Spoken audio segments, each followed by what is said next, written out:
जिन्हीं और जल खैहन तिन्हीं परत कहीं घिनई हन। जिन्हीं और जल खैहन तिन्हीं परत कहीं घिनई हन। हंस राजा करी है जब गवन ए मोर गंगा जी हो रखी हो चरण का शरण ए मोर गंगा जी हो। मन बउराइलन लालच मद में पारी गइलन। मन बउराइलन लालच मद में पारी गइलन। अनरतन पाई के रतन ए मोर गंगा जी हो रखी हो चरण का शरण ए मोर गंगा जी हो। नमस्कार, मेरा नाम शुभ मिश्रा है और आप देख रहे हैं न्यूज़ 18 बिहार झारखंड का डिजिटल प्लेटफॉर्म। ये आवाज़ जो अभी अभी आपने सुनी वो किसी भी पहचान की मोहताज नहीं। असम के बारपेटा में पैदा हुई एक लड़की और उसके बाद ज़िंदगी की कहानी का सिलसिला आगे यूं ही बढ़ता चला गया और कभी बॉलीवुड माया नगरी के गीतों से ये हम सभी को झुमाती गाती नजर आई, तो कभी भोजपुरी और कभी मराठी और असमी गानों से इन्होंने हम सभी को झुमाया है। और आज एक बार फिर से हम सब के बीच गंगा स्नान इनका एक नया एल्बम महाकुंभ को लेकर रिलीज़ हुआ है। तो चलिए आज इनसे बातचीत का सिलसिला शुरू करते हैं और सबसे पहले इस एल्बम की ही जानकारी लेते हैं। गंगा स्नान को लेकर बहुत सारे मन में ख्याल आए होंगे क्योंकि महाकुंभ पूरे 12 साल में एक बार आता है और आप खुद ब्रह्मपुत्र क्षेत्र से आती हैं, असम से आती हैं, तो क्या ये वहाँ से कनेक्शन जुड़ा कि गंगा स्नान को लेकर कुछ गीत गाने चाहिए? ऐसा कुछ नहीं है। हाँ, ब्रह्मपुत्र क्षेत्र से आती हूँ और भूपेन हजारिका जी के धरती से आती हूँ और गंगा बहती हो क्यों भूपेन हजारिका जी गा के गए हैं। लेकिन उससे भी बड़ी बात है, माँ गंगा जी हमारी एक अस्तित्व है, धरोहर है, हमारी पहचान है। और गंगा सिर्फ एक नदी तो है नहीं, इसलिए गंगा जी कहा गया है। ये रचना जो मैं गा रही हूँ ये भिखारी ठाकुर जी की रचना है। भिखारी ठाकुर को भोजपुरी लिटरेचर के शेक्सपियर के साथ कंपेयर किया गया है और लोक साहित्यकार है। और जस्ट लाइक भूपेन हजारिका जैसे एक दबे कुचले लोगों की एक आवाज़ बने, संगीत को केवल झुमाने के लिए या मनोरंजन करने के लिए उन्होंने नहीं उस तरह से देखा, उसी तरह से मैं भी मैं अलग अलग जॉनर्स में, अलग अलग फिल्म्स हो, प्लेबैक हो, आइटम सॉन्ग्स हो, झुमाने के गाने से रुलाने के गीत तक, विदाई गीत हो, चाहे वो छठ मैया की भजन हो, सब कुछ मैं गाई हूँ। और सबसे खास बात अपने दर्शकों को बता दें कि एक दो भाषा नहीं 32 भाषाओं में आपने अब तक 32 बोली में, सब तो भाषा नहीं है जी, बोलियों में मैं गाई हूँ। लेकिन गंगा स्नान जो है वो actually the legacy of Bhikhari Thakur करने के बाद 2012 में आया था जी। उसके बाद मैं एक्चुअली भूपेन हजारिका को भोजपुरी की धरती में ढूंढने लगी कि क्या भोजपुरी में से कैसे कनेक्ट कर सकते हैं। भोजपुरी में मैं जो गा रही थी, जो मनोरंजन मूलक गीत हुआ करता था, क्या सिर्फ यही है या फिर भोजपुरी में भी थोड़ा गंभीर शाब्दिक ऐसे रचनावली है। वो जब खोज के लिए निकली तो मुझे लगा कि नहीं, भिखारी ठाकुर जी का काफ़ी हद तक मैं भूपेन हजारिका जी के करीब पाई और मुझे लगा कि मुझे इसमें कार्य करना चाहिए। म्यूज़िकली मैंने 2010 में जब ढूंढा तो कुछ नहीं मिला, लाइक इंटरनेट तब बस एक ये पे था हमारे इंडिया में। तो मुझे लगा कि नहीं, म्यूज़िकली आगामी पीढ़ी के लिए कुछ करके जाना ज़रूरी है। और मुझे लगा legacy of Bhikhari Thakur 4 years लगा एंड दिस गंगा स्नान एक्चुअली 7 साल लगा, 7 इयर्स के बाद ये कंप्लीट हुआ। बहुत लंबी मेहनत रही है, बहुत लंबा हो गया और बहुत मेहनत से आपने इस गीत को गाया भी है। मैं आपसे ये भी जानना चाहूँगी क्योंकि महाकुंभ सनातनियों के लिए बहुत बड़ा महापर्व होता है, इस महाकुंभ में आप जाने वाली हैं। जी मैं जा रही हूँ 9 को, मैं 9 को पहुँचूँगी। 10 को कॉन्क्लेव है, उसके बाद शाही स्नान के समय काल में मैं रहने की प्रयास करूँगी और गंगा स्नान को लेके भी वहाँ संत समाज के बीच जा रही हूँ। जी, तो पूरी तैयारी है महाकुंभ को लेकर, लेकिन क्योंकि हमारे बहुत सारे दर्शक हैं जो आपको बहुत पसंद करते हैं, आपके खासकर भोजपुरी से आपको एक बहुत ही अलग पहचान मिली है। मुझे जहाँ तक लगता है बहुत सारे ऐसे आपके सुपर डुपर हिट गाने रहे हैं जिसको लोग आज भी सुनते हैं। कुछ गाने ऐसे भी रहे हैं जिसको लेकर अगर हम महिलाओं की बात करें तो वो विमेन सेंट्रिक गाने आपने बहुत सारे गाए, तो इसके पीछे कोई वजह रही या कुछ ऐसी खास तैयारी आपने की? नहीं ऐसा कुछ नहीं। जहाँ तक जैसे मैं एक्चुअली 2 ये में बटी हूँ। जैसे एक हो गया आपका इंडिपेंडेंट म्यूज़िक, जहाँ आप सोच रहे हैं आप क्या गाएंगे, जैसे गंगा स्नान है, और बाकी ज़्यादा में जब प्लेबैक आप करते हैं आप दूसरे की आइडियाज़ को गाते हैं, फिल्म में अलग अलग कैरेक्टर्स के लिए गाते हैं, तो उसमें आपका चयन नहीं होता है कि आपको क्या गाना है। जी। तो one is like for other directors I am singing, and एक इंडिपेंडेंट म्यूज़िक जो है मैं खुद क्या देखती हूँ समझती हूँ वो गाना चाहती हूँ, तो 2 अलग है। मैम ने आपने वो जा परदेश करके जो गाना गाया है वो काफ़ी फेमस हुआ था, तो वो अगर हम बिहारियों की बात करें तो बिहार में जब घर से कोई मेन मेंबर बाहर निकल रहा होता है तो दही चीनी खिलाकर उसे महिलाएं जो है वो जतरे के लिए भेजती है कि आपकी यात्रा मंगलमय हो, तो वो एक अलग लहजे में आपने उसे गाया और बहुत फेमस भी हुआ था वो गाना अगर एक बार फिर से दर्शकों को। मैं दूसरे कोई इंटरव्यू में गाऊंगी आज, क्योंकि मैं महाकुंभ और गंगा स्नान को लेके आई हूँ, ये जो समय है, तो आज मैं चाहूँगी कि जो लोक साहित्य है और जो चेंज को लेके मैं प्रयास कर रही हूँ, ऐसा नहीं है कि मैं नहीं गा सकती, मैं सब कुछ गाई हूँ और मैं उसको ये भी नहीं समझती हूँ, लेकिन आज क्योंकि आपने महाकुंभ से शुरुआत कर लिया है तो कहीं ना कहीं मैं समझती हूँ उसका एक होता है ना गरिमा जो है जी, वो वाकई उसकी गरिमा को हम समझते हैं, उस मर्यादा को भी समझते हैं, लेकिन कुछ ऐसे भी दर्शक हैं वो ये सुनना चाह रहे हैं या पसंद करते हैं, तो उस गाने के 2 लाइन में अगर आप दूसरा गीत मैं सुनाती हूँ, और बहुत सारे गीत हैं। बहुत सारे गीत आपने गाए हैं, वो उन गीतों को मैं सुनना चाहूँगी। जैसे एक गीत है कबीर साहब की रचना है, तो उस गीत को गाती हूँ। जी जी।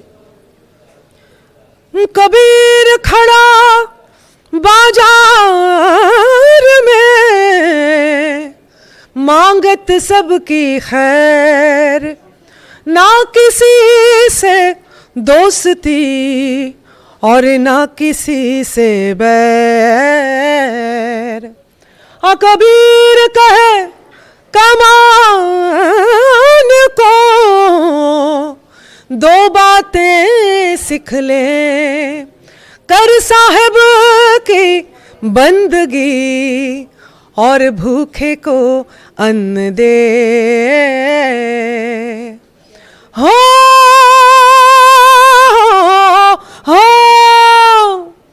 पागल कहलाना, पागल कहलाना, पागल कहलाना रे लोगवा, पागल कहलाना कि हम ता नैहर के बानी रसीले के लोगवा, पागल कहलाना कि हम ता नैहर के बानी रसीले के लोगवा, पागल कहलाना। डोलिये में आईनी आ डोलिये में गईनी, डोलिये में हो गईल पेट, सासू जी के कबहू न देखनी, सासू जी के कबहू न देखनी, बलम से नहीं भेंट के लोगवा, पागल कहलाना कि हम ता नैहर के बानी रसीले के लोगवा, पागल कहलाना। जो आपका क्षेत्र रहा है वो काफ़ी दूर रहा है बिहार से, अगर असम को देखा जाए तो असमी भाषा में आप पढ़ी लिखी और उसके बाद आगे बढ़ी और फिर भोजपुरी में आना और फिर भोजपुरी को अडाप्ट करना पूरी तरीके से, उस दौरान ज़रूर कठिनाई हुई होगी। उच्चारण की बात होती है, एक्चुअली उसमें फोनेटिक्स की बात आती है। मैं एक्चुअली लिटरेचर की स्टूडेंट रही जी। और उसमें एक वोकल जो होता है फोनेटिक्स का भी एक पेपर था। और फोनेटिक्स में आपकी शाब्दिक और स्पेलिंग्स की इम्पोर्टेंस नहीं है, वो अलग जो चिन्ह होते हैं तो उच्चारण कैसे किया जाएगा। तो जब भी अलग अलग बोलियों में मैं जैसे गुजराती गाना है तो जो राइटर होते हैं उनसे मैं सुनती हूँ, उनको बोलती हूँ कि आप बोलते जाए, मैं लिखते जाऊंगी। और जब मैं लिखती हूँ तो मेरे अपने जैसे ओरिया भाषा में अड़ा है, RL, ला नहीं अड़ा, तो मैं RNL को लिखूंगी। तो मेरा खुद का एक मतलब सांकेतिक भाषा होती है। जैसे और उसी भाषा के आधार पर आप ना गीत बोलना है कि अड़ा बोलना है, अगर अड़ा बोलना है तो RN लिखूंगी।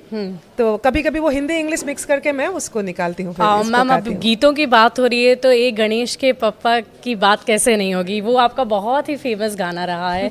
तो वो भी अगर दर्शकों को बताएं, और अगर उससे पीछे कोई कहानी हो, कुछ अगर आपको याद हो कि कैसे वो गाना रिकॉर्ड किया था, कैसे कुछ खास बात उस गाने की। That was 2002।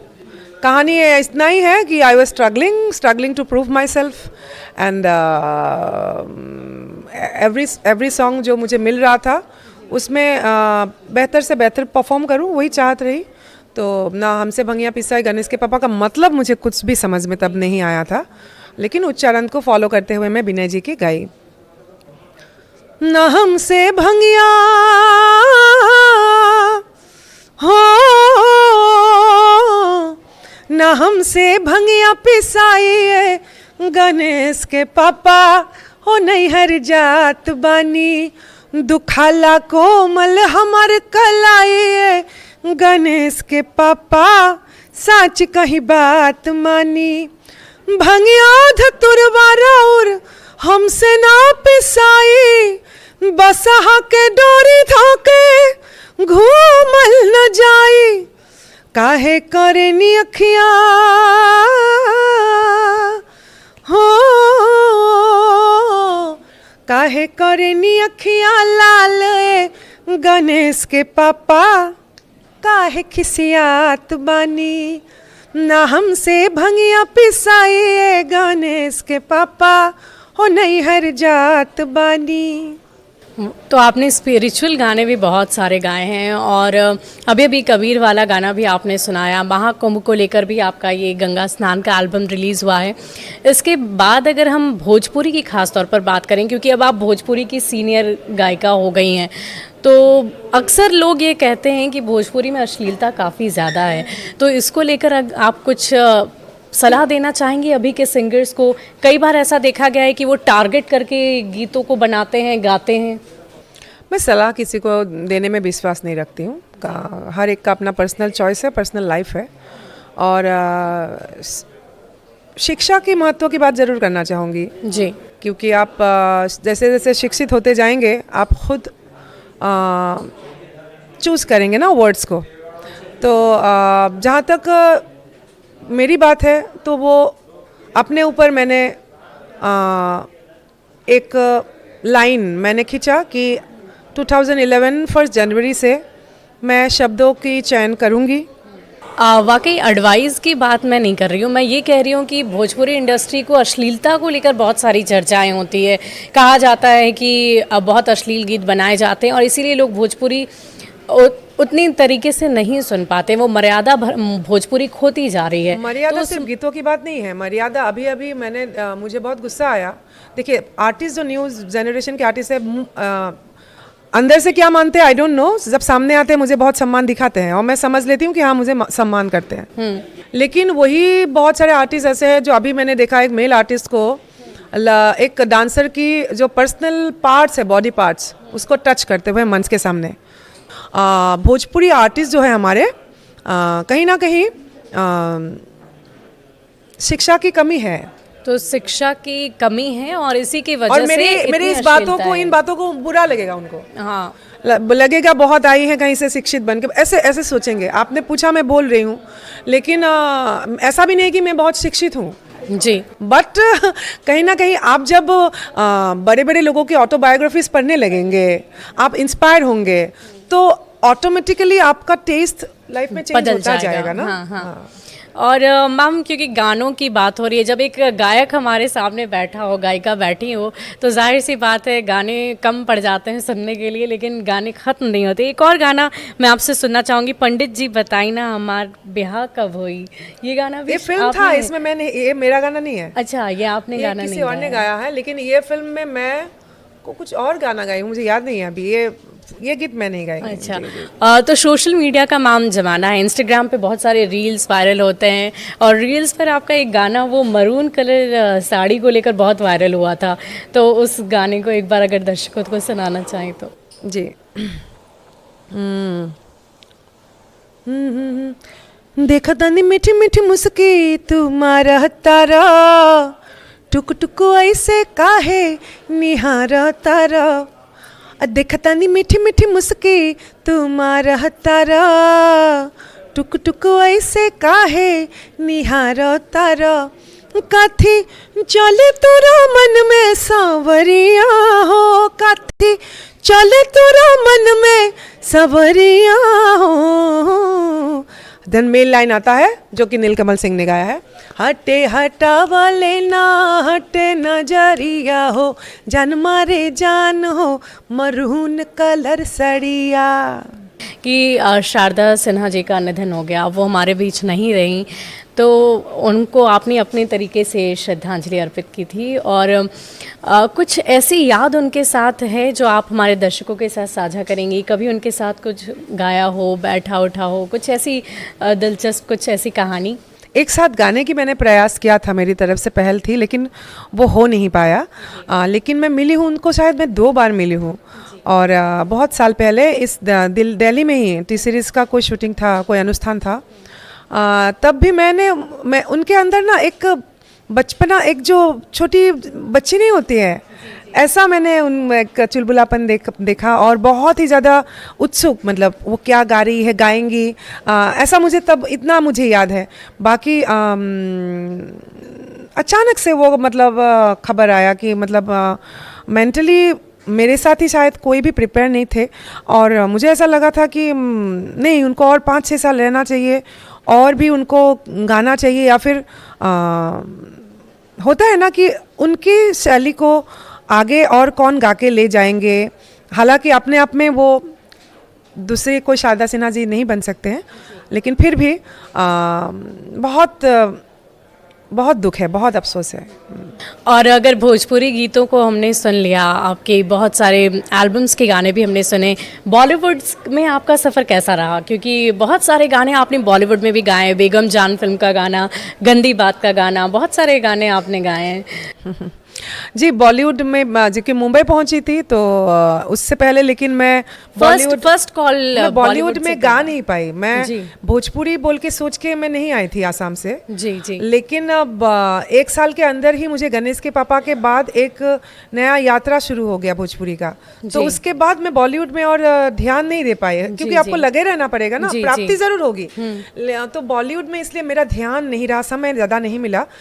लेकिन फिर भी उसके बीच गंदी बात बहुत प्रसिद्ध हुआ, और 8-10 या 12 तक तो मैं बॉलीवुड में सॉन्ग्स गाई हूँ, ऊंचा लंबा कद भी उसमें है।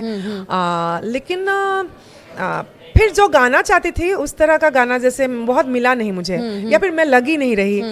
बेगम जान की कंपोजिशन बहुत पसंद है, अनु मलिक जी का कंपोजिशन सुनाए हमें तो। मुझे बहुत शब्द अभी याद नहीं है, लेकिन बहुत खूबसूरत गीत है। तकिए पे तेरे तारे बिछाए, चांद ये तेरे लिए ठुमरियाँ गाए, खिड़की पे तेरी रात की रानी मुर्खियाँ लेके लोरी सुनाए। सो जा गुड़िया सो जा, अखियों से तू ओझल हो जा, और कहारो डोली उतारो, पल भर को ठहरो तो जरा, नींद ये आधी सपना ये आधा, पूरा तो होने दो जरा, तेरी बिंदिया निखर के चूड़िया बिखर के चहके, तोरा कजरा हो कारा गजरा हो प्यारा, अंगना तेरा महके, तेरा जिगरा ये झूमे पियरा जो चूमे, अंग अंग ये महके, तोहे आँच ना आए लाज न जाए। तो एक से बढ़कर एक गीत आपने, चाहे वो भोजपुरी इंडस्ट्री के हो या बॉलीवुड इंडस्ट्री के हो, हर इंडस्ट्री के गाने आपने बहुत ही बखूबी गाए हैं। कल्पना जी, बस एक आखिरी सवाल ये होगा कि बॉलीवुड का एक्सपीरियंस और अगर भोजपुरी वुड की बात करें तो वहाँ का एक्सपीरियंस कैसा रहा? दोनों के एक्सपीरियंस में बहुत अंतर था? बात एक्सपीरियंस की नहीं है, बात ज़रूरत की है। मैं समझती हूँ बॉलीवुड के पीछे हर कोई है, बहुत सारे हैं, अपना अपना कैरियर तो चमकेगा वहाँ पे, अपना एक कैरियर बनेगा, प्रोफाइल बनेगा। लेकिन पॉइंट ये है कि जैसे मैंने बोला ना कि दबा कुचला हुआ जो भूपेन हजारिका जी के तत्व है, जो उन्होंने वो कोशिश किया जहाँ ज़रूरत है। भोजपुरी को मैं समझती हूँ अच्छे कार्य की ज़रूरत है। मैं बॉलीवुड में जाऊंगी, वहाँ ऑलरेडी बहुत कुछ अच्छा कर रहे हैं। हाँ। लेकिन मैं समझती हूँ भोजपुरी को बहुत कुछ करने की ज़रूरत है। अभी और क्या बेहतर करने मेरी की ज़रूरत है? मैं समझती हूँ मुझे भी भोजपुरी का अब ज़रूरत है। मैं अगर ऐसे बोलूँगी कि भोजपुरी को मेरी, लोग सुनेंगे घमंडी और अहंकारी है, लेकिन बात वो नहीं है। अब एक दायित्वबद्ध है, मेरा भोजपुरी है, मेरा परिचय है। अब जैसे मेरी बोली जैसी बात हो गई तो मेरा परिचय है वो। और आपने बोला कि बहुत सारे बदलाव की जरूरत है। किस तरह के बदलाव की जरूरत है? पहले बदलाव तो ये है कि भोजपुरी बोली को भाषा की दर्जा प्राप्ति हो, संविधान की 8वीं सूची में स्थान मिले, भाषा बने, ये सबसे पहली लेकिन फिर भी अभी भी देश में करोड़ों लोग भोजपुरी बोलते हैं, सुनते हैं, तो उस हिसाब से और क्या बदलाव होना चाहिए? वो डिफरेंस है। आसाम की जो मैं बॉलीवुड और इसकी बात नहीं करूंगी, आसाम में भूपेन हजारिका के लिए जो जागरूकता है लोगों में, जनता में, भिखारी ठाकुर के लिए जागरूकता बिहार में कम है जो होना चाहिए। वो डिफरेंस है। आसाम में बहुत सेंसिटिव है, कोई भी गामूसा के ऊपर आप गमछा बिछा के नहीं लिख पाएंगे वहाँ पे। वो गामूसा है, मेरे सर पे मेरे बांधते हैं पगड़ी। हाँ, वहाँ हंगामा हो जाएगा, सुनेंगे ही नहीं कोई। यहाँ लेकिन उसको एंजॉय किया जाता है जी। सो कहीं ना कहीं ये डिफरेंस, कल्चरल डिफरेंस है। यानी कि मर्यादा में वो उसमें मैं कमेंट नहीं करूंगी, वो कंट्रोवर्शियल बात हो जाएगी। बट मैं क्योंकि असमिया हूँ तो जो डिफरेंस है वो मैं देखूंगी। भूपेन हजारिका जी के नाम पे पूरा मोदी जी ने वहाँ पे तिनसुकिया के उधर उनके नाम पे एक सेतु बना देते हैं और नाम रखा जाता है भूपेन हजारिका सेतु। यहाँ छपरा में जब सेतु बंधा जाता है तो भिखारी ठाकुर जी के नाम पे सेतु बनेगा कि नहीं, वहाँ कास्टिज्म आ जाता है सामने जी, तो उनको पीछे किया जाता है। हम जब भारत रत्न की भिखारी ठाकुर के लिए डिमांड करते हैं तो संस्कृति को पीछे रख दिया जाता है और कर्पूरी ठाकुर जी को दिया जाता है। तो ये चेंजेस आसाम और भोजपुर में जी वाकई है। लेकिन अगर हम पूरे इंडस्ट्री की बात करें मैम, क्योंकि इंडस्ट्री में बहुत सारी कंट्रोवर्शियल चीज़ें होते रहती है, एक दूसरे को टारगेट करके भी लोग गाना गाते हैं, तो उस पर रोक कैसे लगा सकते हैं? क्या आई डोंट केयर एंड मुझे उनसे कोई मतलब नहीं। इंडस्ट्री के किन के बात कर रहे हैं आप? मुझे मेरा भोजपुरी दिख रहा है, भिखारी ठाकुर दिख रहे हैं, 8वीं सूची में स्थान दिख रहा है और भारत रत्न भिखारी ठाकुर दिख रहे हैं। मुझे इधर कौन क्या बोल रहे हैं आई डोंट केयर जी। और मुझे समय भी नहीं है, समय की कमी है। तो मेरा भी धीरे धीरे एज हो रहा है, तो ये सब में अगर गॉसिप में ज़्यादा ध्यान दूंगी ना तो फिर लक्ष्य से भटक जाऊंगी जी। तो इस वक्त आपने सुना गंगा स्नान, कल्पना जी का एक नया एल्बम रिलीज़ हुआ है महाकुंभ के इस महापर्व के अवसर पर, जो अलग अलग जगहों पर रिलीज़ किया गया है। और जैसा कि आपने बताया कि आप खुद 9 जनवरी को वहां पहुंच रही हैं, कॉन्क्लेव में हिस्सा लेंगी। तो आप सभी दर्शकों का बहुत बहुत शुक्रिया इस पॉडकास्ट को सुनने के लिए, समझने के लिए। और उनका ये नया गीत आपको कैसा लगा आप यूट्यूब पे जाकर ज़रूर सुनिएगा और साथ ही साथ कमेंट करके भी ज़रूर बताइएगा। बहुत बहुत शुक्रिया। थैंक यू, बहुत बहुत धन्यवाद।